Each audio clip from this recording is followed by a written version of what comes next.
ভোর 4টা বাজে আমি দোকানে যাই রে, কাজ করি আই রে, এখন ঘড়ি বাজাতে 12টা। তো দেখেন এখন আবার দোকান থেকে আসি রে, কি কাটতেছি এখানে কত কত কিলো মাংস দেখেন। এটা একটা রান, কত কিলো মাংস দেখতেছেন। আর পরেরটাও দেখাইতেছি আমি আপনাদেরকে।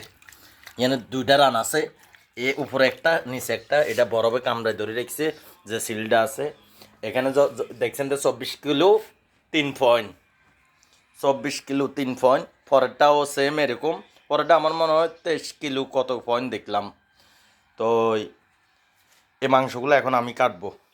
পানি আগুনের মতো বরফ রয়েছে, গরম না আবার আগুনের মতো বরফ, হাত দিলে হাত কাটা যায় গো বরফের এই অবস্থা। তো আমি আপনাদেরকে বলতেছি, আমি এখানে কষ্ট করি, কষ্টর ভিডিও বানাই। সবাই বলেন সাপোর্ট করি সাপোর্ট করি, ছোটোদেরকে সাপোর্ট করি। কই, যারা সাপোর্ট করেন তাদেরকে তো আমি একবারও পাইলাম না।